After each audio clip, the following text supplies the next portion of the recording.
हर पीर से जुमेरात अपने पसंदीदा show live with Adil Shahzeb को YouTube पर देखने के लिए डॉन न्यूज के ऑफिशियल YouTube चैनल पर आएं और सब्सक्राइब करके बेल आइकॉन भी प्रेस करें।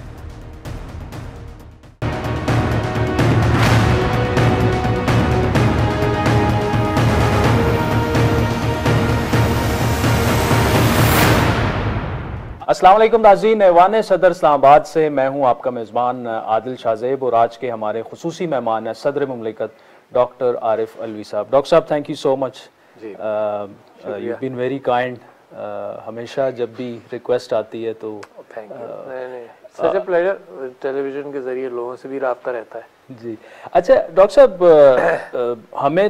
हम तो मुल्की हालात को अपने अपने एंगल से हर कोई देखता है, चाहे वो जर्नलिस्ट हो, चाहे वो साइंटिस्ट हो, चाहे वो इंजीनियर हो। आजकल के जो मुल्क के हालात हैं, आपके ख्याल में सदर मुमलिकत की हैसियत से किस तरफ जा रहे हैं?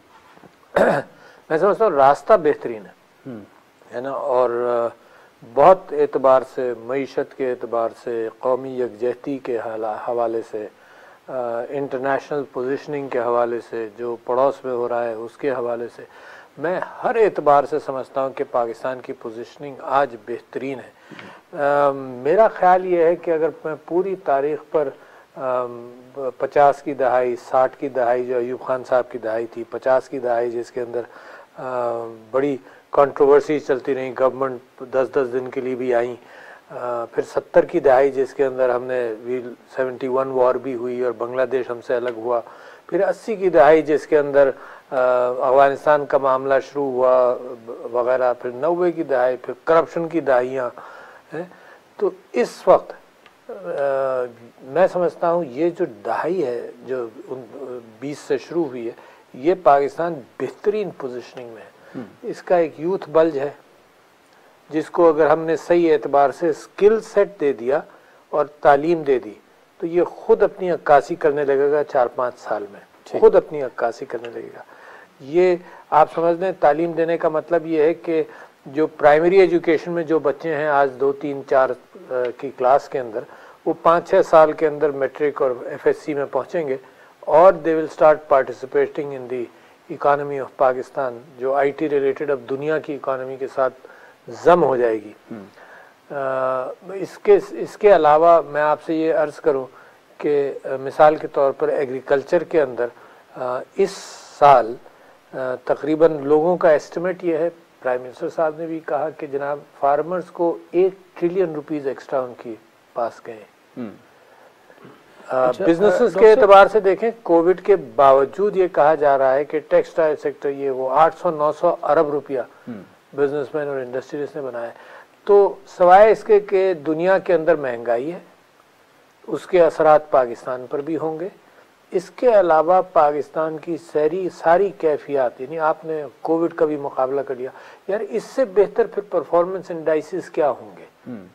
तो वेरी राइट डॉक्टर साहब, 2-3 आपने, ज्यादा लोग इस बात को समझ नहीं पा रहे क्योंकि एक कैफियत है जिसके अंदर हमारी फितरी के हम सीना को भी करते रहते हैं कि ये हो गया वो हो गया, मातम करते रहते हैं। और कहीं इश्यूज अभी मौजूद है ना। Pakistan is a developing country, इखलाकियात के एतबार से it's a very strong country, मगर अदरवाइज डेवलपिंग कंट्री तो इश्यूज रहते हैं। मगर उसके बावजूद ये आप 2-3 पॉइंट्स इसमें डॉक्टर साहब आगे लेके चलेंगे, महंगाई पे भी बात करेंगे और इंटरनेशनल पोजीशनिंग, स्पेशली जो रीजनल सिचुएशन इस वक्त हमारी है। एक जो बड़ा एक इम्पॉर्टेंट सवाल मेरे जहन में था आते हुए, जब मैं सोच रहा था कि डॉक्टर साहब से मैं पहला सवाल क्या करूँगा, और वो वही था कि एक डिबेट, एक नैरेटिव बनाने की कोशिश की जा रही है कि जी पार्लिमानी निज़ाम जो है पाकिस्तान में वो डिलीवर नहीं कर पाया। आप पार्लिमानी निज़ाम का हिस्सा भी रहे और आप इस वक्त सदर मुमलिकत हैं। सदारती निज़ाम ही क्या पाकिस्तान के मसाइल का हल? मैं तो हमेशा से कहता हूँ, ऑन रिकॉर्ड मैंने कहा हुआ है कि निज़ाम की कोई अहमियत नहीं है, अफराद की अहमियत है। बेहतरीन निज़ाम में बेकार लोग आप लगाएं, है ना, निज़ाम वो मुल्क तबाह हो जाता है। तो निज़ाम की अहमियत नहीं है, निज़ाम अच्छे कवानीन की अहमियत है। और ये जो बहस है 18th अमेंडमेंट के हवाले से, जी बिल्कुल, और सदारती निज़ाम के हवाले से, ये उस पाई का स्ट्रगल है कि हमें कितना हिस्सा मिलना चाहिए सूबों का। एक जेन्युइन जमहूरी स्ट्रगल है, ये सारी जमहूरियतों के अंदर होता है। तो निज़ाम को डिच करके कोई दूसरा निज़ाम नहीं, मगर ये कि अगर पार्लिमानी निज़ाम के हवाले से जो ताकत और रेवेन्यूज की शेयरिंग है, ये उसका स्ट्रगल है, तो निज़ाम बदलना जरूरी थोड़ी है स्ट्रगल को हैंडल करना। यानी आप ये समझते हैं कि पार्लिमानी निज़ाम में ही मजीद इसमें अमेंडमेंट्स करके और बेहतरी की तरफ जाना चाहिए? मैं तो उनमें बिलीव करता हूं कि कोई निज़ाम हो, जमहूरी निज़ाम, अच्छा जमहूरी निज़ाम, कौन क्रिटिसाइज कर सकता है कि अमेरिका का जो सदारती निज़ाम है वो खराब है? कौन क्रिटिसाइज कर सकता है? अब तो लोग ये भी लिख रहे हैं, थॉमस फ्रीडमैन जो बड़ा अच्छा एक कॉलमनिस्ट है और तजिया निगार है, उसने ये लिखना शुरू कर दिया कि चाइना का जो निज़ाम है वो हमारी जमहूरियत से ज़्यादा एफिशिएंट भी है और बेहतर भी है। ये अभी न्यूयॉर्क टाइम्स में उसने लिखा है। तो देखो, निज़ाम से ज़्यादा अफराद की अहमियत है। चाइना ने जो कामयाबियां हासिल की हैं उसके मुतालिक उसने गुफ्तगू की है कि जी पावर्टी से इतने लोगों को निकालना। तो उन्होंने जिस अंदाज से अपने ओपिनियन को निज़ाम के अंदर गुंजाइश दी है, जिस तरह से एक पार्टी के बावजूद जब वो आते हैं तो उसके अंदर बहस और वन चाइना के एतबार से एक पॉलिसी, तो वो निज़ाम भी चाइना ने बड़ी कामयाबी से इस्तेमाल किया। चाइना के साथ मगर जब इमरान खान साहब ने ये बात की तो लोगों ने कहा कि ये आमरीत की तरफ जा रहे हैं। हालांकि ऐसी बात नहीं है। अब तो दूसरे जब लिखेंगे, जब गोरा लिख देगा तो हमारी समझ में आ जाएगी बात। यहाँ भाई निज़ाम में फर्क है, मगर अच्छे निज़ाम भी। डॉक्टर साहब, लेकिन चाइना के साथ ये अमरीत और ह्यूमन राइट्स वायलेशन और ये चीजें तो जुड़ी हुई है ना, उन पर कोई जुड़ी हुई नहीं है, सब झूठ है ना। ह्यूमन राइट्स वायलेशन क्या मगरिब मशरिक़ वुस्ता में ह्यूमन राइट्स वायलेशन नहीं हुए? सत्यानाश कर दिया यार, मार मार के लोगों का। कोई इसमें पूछने वाला है? मजा जरा सोचो, रिजीम चेंज लीबिया के अंदर, कोई पूछने वाला है? जो ह्यूमन राइट्स वायलेशन हो रही है मेडिटेरेनियन में, लोग डूब रहे हैं, कोई पूछने वाला है? नहीं, लेकिन डॉक्टर साहब वहां पे ह्यूमन राइट्स वायलेशन की जस्टिफिकेशन चाइना के साथ तो हम नहीं कर सकते। कोई नहीं, अलग है। तो देखो, अलग है जो ह्यूमन राइट्स वायलेशन इंडिया में कोई पूछने वाला है कि क्या हो रहा है? तो ये तो आई थिंक सारी पोजिशनिंग जो है ना, आज एक मिसाल के तौर पर यूक्रेन के साथ बड़ा कॉन्फ्लिक्ट का इम्कान के ऊपर बहस हो रही है। Very good assessment is being provided कि यूक्रेन के साथ कोई ऐसा इशू है ही नहीं अमेरिका का। सिर्फ ये है कि गैस वो नहीं चाहता कि रूस से गैस जर्मनी तक पहुंचे और जर्मनी और रूस के अच्छे ताल्लुकात हों। तो जो इंटरनेशनल नैरेटिव है ना, उसके पीछे देखना पड़ता है कि असलियत हकीकतें क्या है। जब आपको याद होगा, लोग कहते थे कि मशरिक़ वुस्ता की जो जंगें हैं वो तेल की वजह से हैं, तो लोग उसके पीछे भी देख रहे थे कि जंगों की वजूहात क्या है। लेकिन सिर्फ यूएस नहीं, वेस्ट भी बैक कर रहा है यूक्रेन को, और उसमें एक बड़ा उनका कंसर्न ये है कि रशिया उन पर अटैक कर देगा। 1 लाख फौजें उनके बॉर्डर पे खड़ी हुई। जो ये आर्गूमेंट है ना, इन आर्गूमेंट से अब ज्यादा मैं मुतमईन नहीं होता हूँ जब तक हकीकत का पता ना चले, क्योंकि वेपन्स ऑफ मास डिस्ट्रक्शन भी एक आर्गूमेंट था ना। सारी दुनिया उस पर तैयार थी। यूनाइटेड नेशंस ने उसके ऊपर लाइसेंस दिया अमेरिका को कि जाओ और वेपन्स ऑफ मास। और इराक की जो तबाही हुई है, जब कोई वेपन ऑफ मास डिस्ट्रक्शन नहीं था। मैं लोगों को एनकरेज करना चाहता हूँ कि वो अपनी सोच रखें।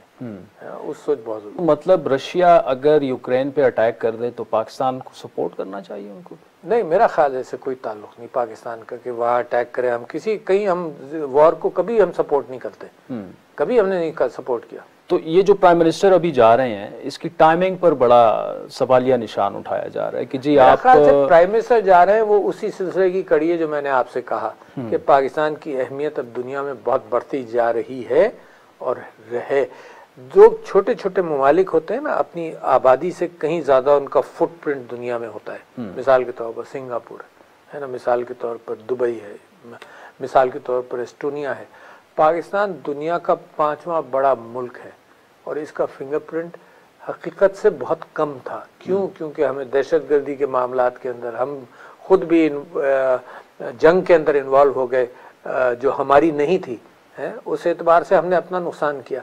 तो पाकिस्तान अपनी हकीकत की तरफ गामजन है और ये दुनिया का रिकग्निशन है। ये मैं समझता हूँ हमारी कौम के लिए बड़ा जरूरी है कि इन चीजों को पहचाने, ये रिकग्निशन। ये डॉक्टर साहब रशिया जाना जो है, क्या हम वेस्ट को और दुनिया को ये मैसेज नहीं दे रहे कि हम अलाइंड होने जा रहे हैं उनके साथ? क्यों? जब अमेरिका जाए तो अलाइन होने जा रहे थे क्या? नहीं, देखिए अमेरिका, प्राइम मिनिस्टर और मैं अमेरिका गए। प्राइम मिनिस्टर साहब जो हैं वो बार बार ये बयान दे रहे हैं कि अमेरिका हमें दरमियान में छोड़ के चला जाता है और फिर हम सिग्नलिंग रशिया की तरफ कर रहे हैं। रशिया हम जा रहे हैं एक ऐसे दौर में, एक ऐसे वक्त में जब यूक्रेन वाला मामला जो है वो काफी हॉट है, तो हम उधर जाके क्या स्टांस क्या लेंगे यूक्रेन वाले मामले? हमारे अपने मामला हैं रशिया के साथ बहुत। यूक्रेन का मामला हमसे क्या ताल्लुक भाई? यूक्रेन हमसे बहुत दूर है। रशिया के जो मामला पोलैंड के साथ हैं, फिनलैंड के साथ हैं, हमारा उससे क्या ताल्लुक कि हम बीच में बोले? हमारे अपने ताल्लुकात हैं, इसका कोई ताल्लुक नहीं। मैसेजिंग हो रही है, कोई मैसेजिंग नहीं हो रही। We are not playing any big super power against any other. हम अपने समझते हैं बेहतर। हम तो सब सारे ममालिक से कहते हैं सीपैक का तुम हिस्सा बनो। इवन अमेरिका मिसाल के तौर पर, हम सारे ममालिक से अच्छे ताल्लुकात चाहते हैं। हम हिंदुस्तान के साथ अमन चाहते हैं। सिर्फ मामला रुका हुआ है कि कश्मीर के साथ हिंदुस्तान उसूलों के ऊपर सेटलमेंट नहीं करना चाहता, और अपने यहाँ एक मुसलमानों के खिलाफ उसने इस्लामोफोबिया को बड़ी एक्सट्रीम तक पहुंचा दिया। वरना तो हम हर एक से अमन चाहते हैं। कौन सा मुल्क है जिसे हम इंडिया के साथ हम इसराइल के साथ हमारा इश्यू रहा है कि फलस्तीन के एतबार से जो फलस्तीनियों को मंजूर होगा तो वो हमें मंजूर है। जो कायदे आजम का नैरेटिव था वही हमारा नैरेटिव है।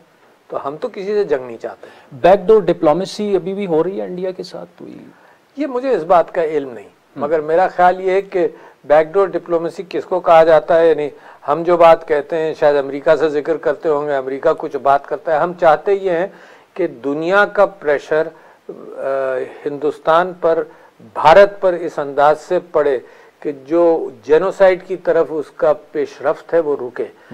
10 स्टेजेस होती हैं जेनोसाइड की। जेनोसाइड वॉच ने कहा है कि ये 8वीं स्टेज पर है, 10वीं पर जेनोसाइड मॉब्स करेंगे। उन्होंने कहा कि ये मोदी की खामोशी और हिंदुत्व की कैफियत से अब मॉब सड़कों पर जेनोसाइड के लिए तैयार है। स्टेट आंखें मीचेगी गुजरात की। इंडिया में तो हमने एक नैरेटिव बना दिया, आपने भी कंडेम किया, प्राइम मिनिस्टर साहब ने भी, और करना भी चाहिए।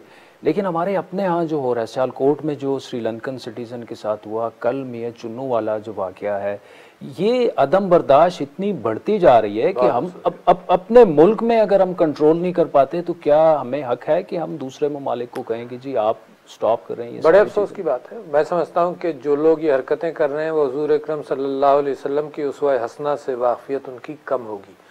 क्योंकि हुजूर का एक वाक़या ऐसा भी है कि हुजूर अकरम सल्लल्लाहु अलैहि वसल्लम ने एक मुकदमे का फैसला ऐसे किया कि उनका एक फूफीजाद भाई भी मुकदमे में फरीक था और एक काफिर था। उन्होंने इंसाफ किया और जो फूफीजाद भाई है उसकी तरफ इंसाफ का तराजू हालात की वजह से झुका हुआ था, उन्होंने उसके हक में फैसला दिया। तो जो काफिर है उसने कहा देखा तुमने यही किया, तुम्हारा रिश्तेदार था, तुमने फैसला किया, मेरे नबी ने उसको माफ किया। तो वो माफ करने वाला नबी के आगे आपने मेंटली डिस्टेबलाइज्ड आदमी को भी मार दिया। तो मैं समझता हूँ कि ये लोग, मैं सख्त मजम्मत करता हूँ, बड़ी तकलीफदेह बात है। और इस बात का ज़्यादा इम्कान है कि जब अल्लाह के यहाँ पहुँचेंगे तो मेरा नबी भी उसके वहाँ पर खड़ा होगा।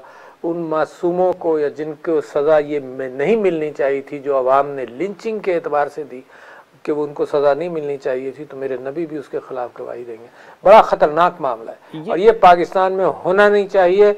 लोगों तक आपके ज़रिए बार बार ये बात पहुँचानी चाहिए कि देखो इस्लाम का सारा निज़ाम एक अदल का निज़ाम था। ये सड़कों पर मुसलमानों ने कभी इस तरह से फैसले नहीं किए।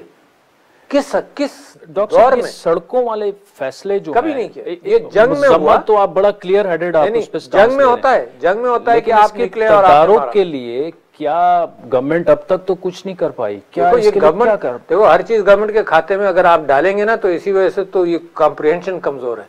अवाम की जिम्मेदारी नहीं है। ये घरों के अंदर जो मिसाल के तौर पर कोई जुल्म अपने मर्द अपनी बीवी के साथ करे, जाकर निकलकर ऑनर किलिंग करे, ये अवाम की और माशरे की जिम्मेदारी नहीं है। सब हुकूमत की जिम्मेदारी कैसे है?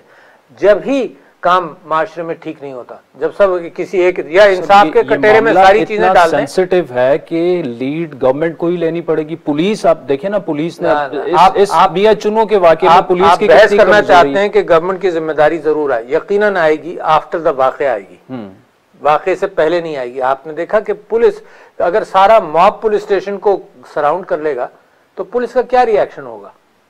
फायरिंग करे, लोगों को मारे। तो ये जो जिम्मेदारी है, कैसे ये मैं बार बार कह रहा हूं कि माशरे को उठानी पड़ेगी। ठीक, माशरा आपने मीनारे पाकिस्तान का वाकया नहीं देखा था? तमाशा देखते रहे, वीडियो बनाते रहे। सरकार की क्या जिम्मेदारी है? तो माशरा उठाएगा, मैं उठाऊंगा ना। मैं माशरे का अगर हिस्सा हूं तो मेरी जिम्मेदारी, मैं घर में कैसी तरबियत करूं, महल्ले में क्या गुफ्तगू करूं, लोगों को किस बात पर उकसाऊं, ये मेरी जिम्मेदारी। ठीक, डॉक्टर साहब छोटी सी एक ब्रेक लेते हैं, फिर डॉक्टर आरिफ अलवी साहब से गुफ्तगू जारी रखते हैं।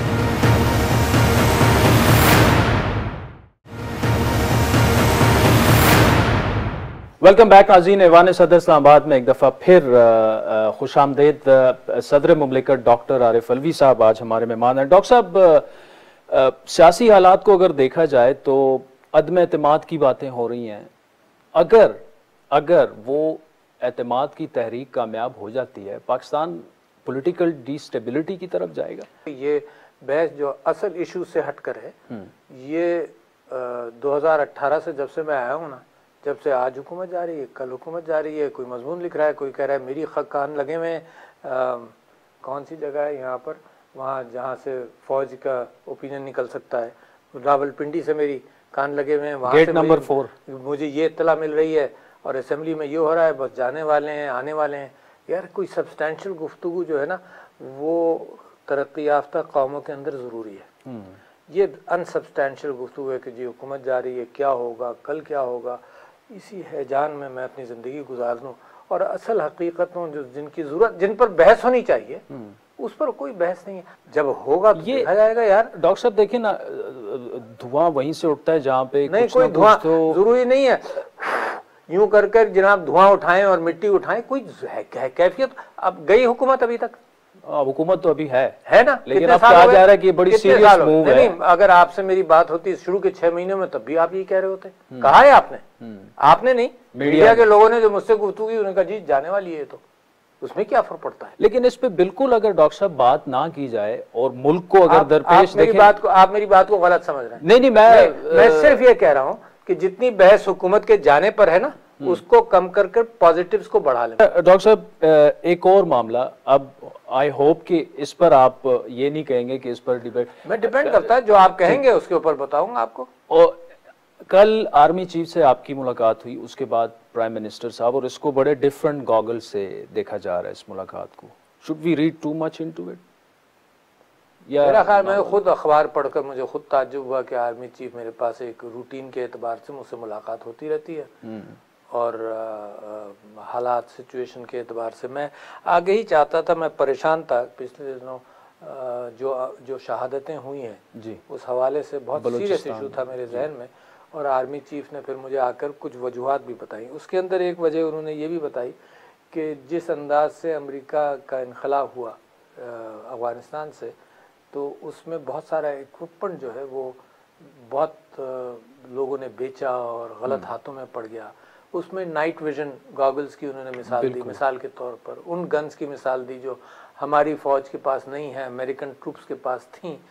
तो जिस क्राइसिस के अंदर और जिस पुअर मैनेजमेंट के साथ वो निकले, तो ऐसी चीज़ें दहशतगर्दों के हाथों में लग गई। तो हमारे ट्रूप्स बाज़ जगहों पर, मिसाल के तौर पर, वो American type equipment of night vision वगैरह इनसे वो उन तक नहीं है, तो वहाँ पर ये मामला ख़राब हो रहे हैं। तो ये एक ये इशू था जो मैं समझता था। लिहाजा मैं ग्वादर भी गया था, तो मैंने ट्रूप्स के साथ भी बात की थी। मैं जो शहादतें होती हैं हर घर फ़ोन करता हूँ, और लिहाजा मुझे इस बात की बड़ी तकलीफ़ थी कि ये मामला कैसे हैं। तो उन्होंने कहा कि नहीं, अदरवाइज ठीक है, मगर सवाए इसके कि ये आंसर जो है ये मजीद बढ़ गया। ठीक। डॉक्टर साहब, नए आर्मी चीफ की तैनाती पर क्या प्राइम मिनिस्टर साहब ने कोई मुशावरत अभी तक की? वो तो खुद कहते हैं अभी तक कोई फैसला उन्होंने नहीं किया। जब वो जब वक्त आएगा तो ज़रूर करेंगे।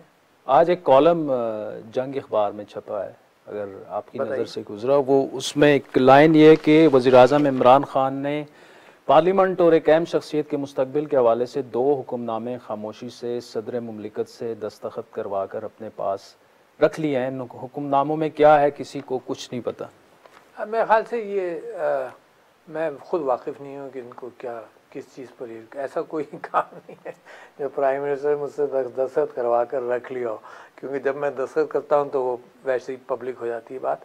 और मेरी कल जो प्राइम मिनिस्टर साहब से एक्सचेंज हुआ वो भी बड़ा पॉजिटिव था। मैं तो उनसे यही कह रहा था कि 6, 7, 8 सुतून ऐसे हैं पाकिस्तान के जो जहाँ बहुत बड़ी तब्दीली आई है, और उसमें जैसे मैंने आपसे जिक्र किया, एक किसानों को बड़ा अल्लाह ताला ने इस साल बड़ी याफ्त दी और 1 ट्रिलियन, फिर बिजनेसमैन के मुतालिक कहा, फिर मैं ये समझता हूँ कि औरतों के हुकूक के हवाले से जो कानून साजी भी हुई और विरासत के एक्ट के ऊपर जो काम हुआ वो भी बहुत अच्छा हुआ। तो ऐसे यूथ में जो डिजिटल स्किल्स का जो कोर्स था, आपको ताज्जुब होगा कि 22 लाख लड़कों ने और लड़कियों ने लिया, 22 लाख ने वो कोर्स किया। तो मैं प्राइम मिनिस्टर से कह रहा था इस 22 लाख में से कम कल के फिगर्स ये हैं कि इसमें से बहुत बड़ी तादाद ने उसको पास किया, अब लेवल 2 पर जाएंगे। तो जो चीज़ 22 लाख नौजवानों को पाकिस्तान में असर कर 3-5-6 महीने का कोर्स था। तो मैं उनसे ये पॉजिटिव्स की बहुत बात कर रहा था कल। तो 8-9 सुतूनों का हमने डिस्कशन किया कि इतने सारे पॉजिटिव्स हैं और अल्लाह ताला बेहतर करे। कोविड की आजमाइश से पाकिस्तान अच्छी तरह से निकला। ये महंगाई की आजमाइश जो दुनिया भर की वजह से पाकिस्तान में है, कमोडिटीज़ की महंगी हुई, इन आजमाइश से भी निकले तो the future is brilliant, more than brilliant. Doctor साहब, जो परफॉर्मेंस रिव्यू एग्रीमेंट साइन हुए मिनिस्टर्स के साथ, और बड़ा एक अच्छा इनिशिएटिव था, अरबाब शहजाद साहब ने जिस तरह उस पर काम भी किया, मतलब पाकिस्तान में पहले नहीं हुआ था, लेकिन उसका जो आउटकम था, जो वजीर टॉप 10 में आ गए वो तो खुश, जो नहीं आए, अब शाह महमूद साहब ने ख़त लिख दिया, शौकत तरीन साहब अपनी जगह पे नाराज़, खुद अपने ही बड़े अहम वजीर जो हैं इतने अहम इनिशिएटिव को उन्होंने डिस्क्रेडिट कर दिया। हाँ, इम्प्रूवमेंट होना चाहिए इसमें, कोई अहमियत नहीं इस बात की यकीनन। यानी हम एक दूसरे के मुतालिक जब कमेंट्स पास करते हैं तो दूसरा कहता है यार तुमने मुझे नेगेटिवली कैसे सोचा, मैं तो इतना काम कर रहा हूँ, मैं इतना काम। ये हमारी और आपकी रोज़ाना की बहस है लोगों के साथ ना। जब भी आप किसी के काम पर बात करेंगे तो किसी को भी आप नेगेटिव कहेंगे तो वो नेगेटिव, या इतना अच्छा नहीं कहेंगे तो कहेगा मेरा भी तो नाम लो ना। 2 बच्चों के अंदर, मेरे घर के अंदर, मेरी औलादों के अंदर भी अगर मैं कोई किसी का रिव्यू करूंगा तो दूसरा कहेगा कि आपने मेरा क्यों नहीं किया। तो मैंने प्राइम मिनिस्टर साहब को ये सजेस्ट किया और काबीना के लोगों के साथ जो मेरी बातचीत हुई तो उसके अंदर मिसाल दे रहा हूँ आपको। कुछ लोगों ने ये कहा कि जी हमने पार्लियामेंट के अंदर बहुत बड़ी जिम्मेदारी भी संभाली हुई है, उसका इस इम्तिहान के अंदर गुंजाइश नहीं थी। अच्छा, तो वो था। फिर कुछ लोगों ने कहा कि जी हमने मीडिया पर बहुत बड़ा काम किया, उसकी इस रिव्यू के अंदर जगह नहीं थी, है। तीसरे लोगों ने कहा, तीसरा एक दोस्तों का मेरा ग्रुप था जिसने कहा कि जी हमने करप्शन बहुत रोका अपने मिनिस्ट्री में और उसके साथ साथ हमने अकाउंटेबिलिटी बढ़ाई, उसका इसमें नहीं था। तो ये जिस अंदाज से इन्होंने सेटअप किया था उसके अंदर सिर्फ ये था कि तुमने टारगेट कितना तयन किया जी, और उस टारगेट तक पहुंचे या नहीं पहुंचे, तो ये मिनिस्टर खुद ही कर रहा था। तो एक किसी ने ये कहा कि जी मिनिस्टरों ने जब खुद अपना टारगेट का तयन किया तो कुछ लोगों ने नीचे टारगेट रखा और वो ऊपर आ गए, और कुछ लोगों ने बहुत बड़ा टारगेट अपने लिए चुना जज्बात के अंदर और वो रहे। तो इसके अंदर जब ऐसे जैसे इम्तिहान होते हैं ये तो ज़रूरी है, परफॉर्मेंस इंडेक्स।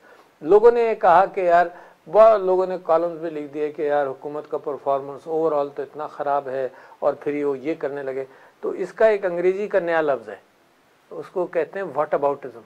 यानी अगर आप कोई बात कर रहे हो ना तो दूसरा कहता है, जब वो सोचता है कि यार ये तो आर्गूमेंट ले जा रहा है, वो कहता है नहीं मगर इसका बताओ, अच्छा इस पर आओ, तो कहेगा नहीं मगर मियाँ चुन्नू का बताओ। मियाँ चुन्नू पर आप बात करेंगे तो वो कहेगा कि नहीं यार ये जो इसका बताओ।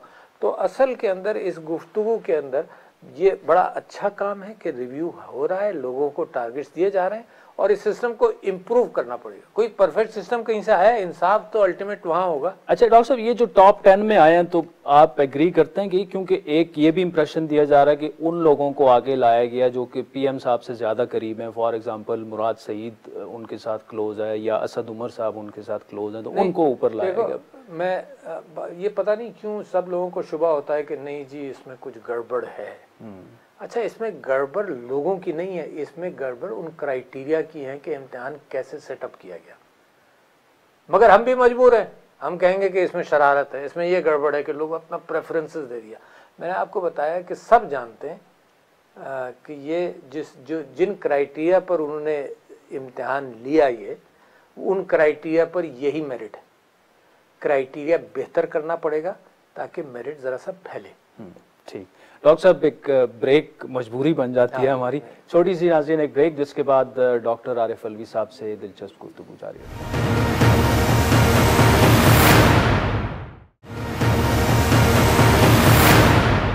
वेलकम बैक नाज़रीन। सदर मुमलिकत डॉक्टर आरिफ अलवी साहब हमारे साथ मौजूद हैं। डॉक्टर साहब, अफगानिस्तान की अगर बात करें, प्रेसिडेंट बाइडन ने अभी जो ऐलान किया था फॉरेन एक्सचेंज रिजर्व उनके कि जी वो 9/11 के विक्टिम्स को और वो खर्च किए जाएंगे ह्यूमैनिटेरियन एड पे, उस पर बड़ा क्रिटिसिज्म हुआ।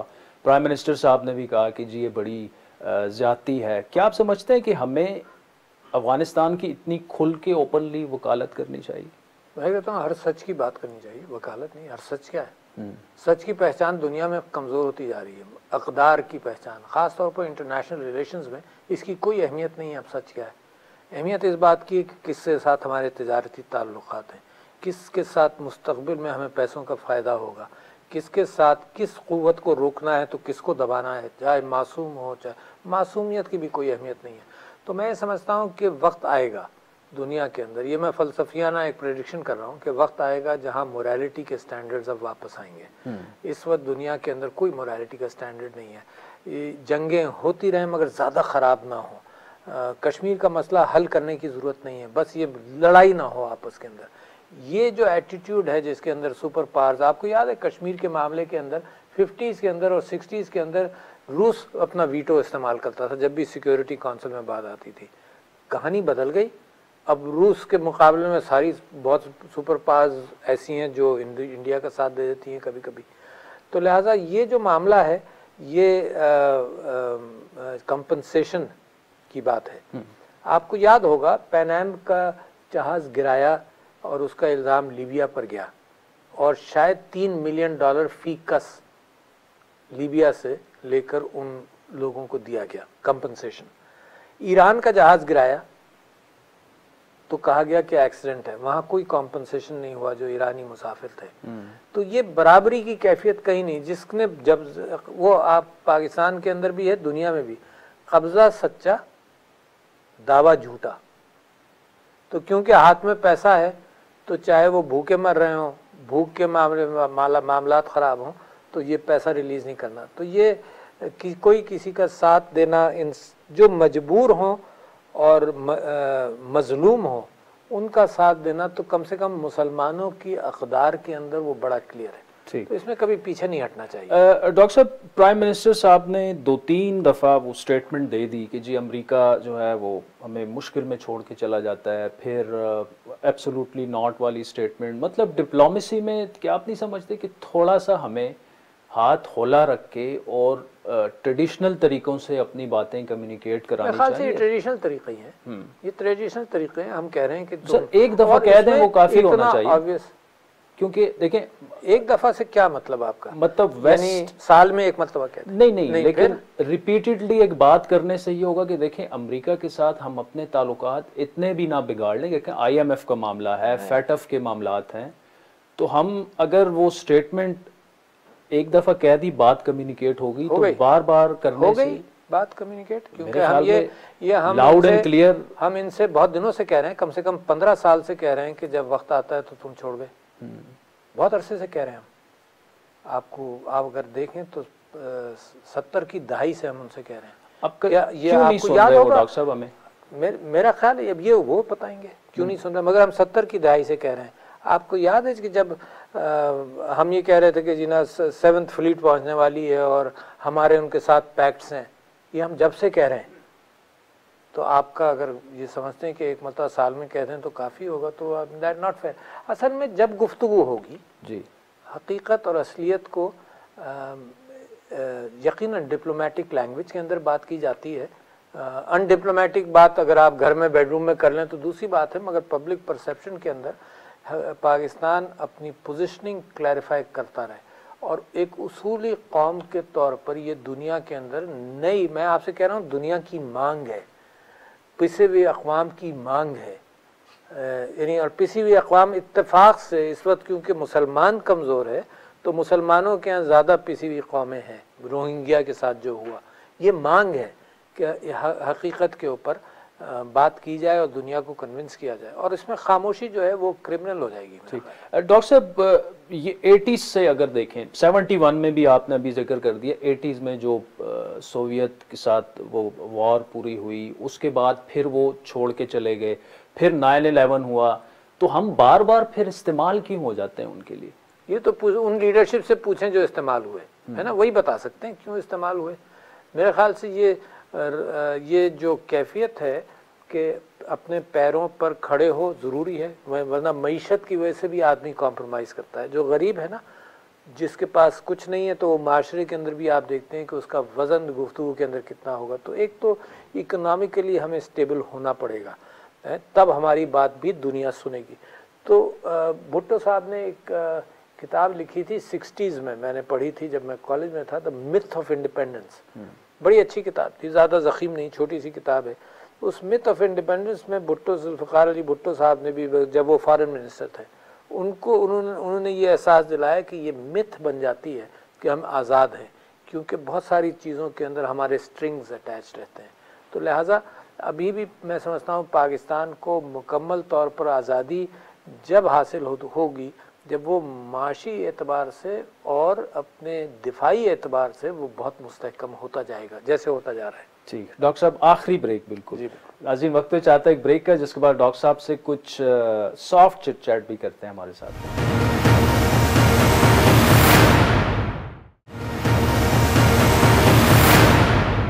वेलकम बैक नाज़रीन। सदर मुमलिकत डॉक्टर आरिफ अलवी साहब हमारे साथ मौजूद हैं। डॉक्टर साहब, आपने रिकमेंडेशन दी बुक्स की, और ये मुझे ये बताइएगा उसमें, लेकिन आपने ये कहा कि बाज़ किताबें आप पढ़ते हुए, मतलब आप थोड़ी सी पढ़ते हैं, आपको समझ में आ जाती है कि ये किताब, तो मतलब थोड़ी सी किताब पढ़ के पूरी किताब कैसे बंदा समझ लेते हैं? ये मुझे अंदाज़ा ये हुआ, खैर मैं वो किताबें कभी मेरी लिस्ट में नहीं आती। अच्छा। सिर्फ जो किताबें मैं मुकम्मल करता हूँ वो मेरी अपनी लिस्ट में भी वही होती हैं।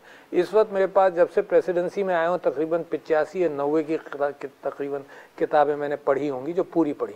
अच्छा, मैं थोड़ी किताबें, यानी मिसाल के तौर पर आज अगर मेरे मुताले में कम से कम 10-15 किताबें होंगी जो थोड़ी थोड़ी पढ़ी होंगी, कुछ इख्तिताम तक पहुँचेंगी, कुछ में मैं दिल नहीं लगेगा। तो जब मैं लेक्चर्स में इंटरनेशनली भी जाता था तो मुझे अंदाज़ा हो जाता था पहले 5-10 मिनट में कि क्या कहेगा, इसका क्या रुख है। मिसाल के तौर पर मैंने एक किताब अभी 2-4 दिन पहले ख़रीदी, जिसके अंदर not war not peace title था उसका, और वो इंडिया पाकिस्तान के ताल्लुकात पे थी। मगर उसके शुरू के चंद सफ़हात में भी मुझे ये अंदाज़ा हो गया कि ये अनफेयर क्रिटिसिज्म सारी किताब में पाकिस्तान के हवाले से होगा। तो फिर मेरा उसमें दिल नहीं लगा, क्योंकि जब अनफेयर मुझे मालूम है हकीकत से हटकर बात है, तो मैंने कहा ये प्रोपेगेंडा बुक है। तो मैं जो किताबें थोड़ी पढ़ता हूँ वो उसमें लिस्ट में नहीं आती। ये जो आपने रिकमेंड की है, क्या क्राइटेरिया आपका अपना क्या? इतनी अच्छी अच्छी किताबें, देखो एक किताब इसमें किसी ने तबसरा किया कि जी इतनी इंटरेस्टिंग नहीं है, तो मैंने आज सुबह मैं सोच रहा था कि यार कमाल, एक किताब इसमें सेपियंस है जो 25 लाख लोगों ने खरीदी, और वो 50 ज़बानों के अंदर ट्रांसलेट हुई है, और सारी दुनिया के रिव्यूज़ वगैरह बड़े अच्छे हुए। तो किताबें मुझे जो इंटरेस्ट करती हैं, मैंने ये कहा कि एक तो इस्लाम मुझे इंटरेस्ट करता है, और फिर सहाबा और बड़े मुस्लिम लीडरशिप के वाक़यात मुझे बड़े इम्प्रेस करते हैं, क्योंकि इंसान इंसान से राब्ता करता है। अगर मेरे नबी सल्लल्लाहु अलैहि वसल्लम की जो बहुत बड़ी फॉलोइंग थी, उनके अपने अखलाक की वजह से और उसवे हसना की वजह से थी। तो इस्लाम मुझे इम्प्रेस करता है, और इस्लामी तारीख़। उसके बाद हिंदुस्तान पाकिस्तान की तारीख़, और हिंदुस्तान की तारीख़ क्यों ख़ास तौर पर आजकल जो वहाँ जवाल की कैफियत है वो बहुत ही ख़तरनाक है। तो एक किताब मैंने Khushwant Singh end of India उसमें डाली। एक किताब मैंने यहाँ पर, यानी इस ओहदे पर जो साहब थे, सदर थे सिकंदर मिर्ज़ा, मुझे इश्तियाक था कि उनके मुतालिक मैं पढ़ूँ ज़रूर, कि तो बड़े ऑनेस्ट सिविल सर्वेंट थे, तो वो किताब थी। फिर जो दुनिया बदल रही है, जिसके अंदर एक बहुत बड़ा लोग पहचान नहीं रहे कितनी तेज़ी से बदल रही है, तो 2-3 किताबें उस पर हैं। फिर डिफेंस स्ट्रेटजीज़ पर 2-3 किताबें। तो मैं इस सिलेक्शन जब करता हूँ ना, तो अपनी बेहतरीन, जो मुझे मज़ा आता है किताबें पढ़कर, उस एतबार से सिलेक्शन। अच्छा, ये आपका क्राइटेरिया। अच्छा, आजकल PSL का बुखार है डॉक्टर साहब, कितना देखते हैं PSL? अच्छा, बहुत देखता हूँ। कराची किंग्स की तो ऐसे परफॉर्मेंस मेरे जो ग्रैंड चिल्ड्रन हैं वो बड़ा देखते हैं, उनके शौक से देखता हूँ। फिर मैं इस शौक में रहता हूँ कि जब उस शहर में हूँ तो मैं ज़रूर जाकर देखूँगा। हमेशा से देखता रहा हूँ क्रिकेट, ख़ास तौर पर हमेशा देखा मैंने। मैं और मेरा बेटा अवाब जब छोटा भी था, तो मैं और वो जनाब लाहौर आकर हमने भी बहुत सारे मैचेस क्रिकेट के देखे, सिर्फ मैंने और उसने। तो क्रिकेट के से अब हैं तो कराची से, तो नेचुरली कराची की टीम, अफसोस हुआ कराची मगर क्रिकेट अच्छी। अच्छा, मैं ये समझता हूँ जैसे क्रिकेट है ना, ये इसी तरह से PHL होना चाहिए, पाकिस्तान हॉकी लीग होनी चाहिए, क्योंकि हॉकी को फरोग देने के लिए भी व्यूअरशिप ज़रूरी है। आजकल व्यूअरशिप के साथ पैसा भी आता है और फिर उस एतबार से टैलेंट भी बढ़ता है, तो हॉकी के अंदर भी ऐसा होना चाहिए। मैं इनकरेज कर रहा हूँ, फुटबॉल के अंदर भी और हॉकी, ये 2 गेम्स हैं। फुटबॉल तो बहुत सस्ता सा गेम है, अनफॉर्चुनेटली हमारे अपने झगड़ों की वजह से, जहां हमने सियासी एतबार से झगड़े कर कर पाकिस्तान को इतना तरक्की नहीं होने दी, उसी तरह से फुटबॉल में अपने झगड़ों के चक्कर में हमारा फुटबॉल को सेटबैक रहा। बट उम्मीद कर रहा हूं कि अब ये मामला सेटल हो रहे हैं। डॉक्टर आरिफ अलवी साहब, thank you so much for joining us. नाज़रीन, आज के प्रोग्राम पर आपके फीडबैक के मुंतज़िर रहेंगे। हमारा ट्विटर हैंडल है @आदिल शाज़िब। मुझे मेरी टीम समेत दीवान सदर इस्लामाबाद से इजाज़त दीजिए। खुदा हाफ़िज़।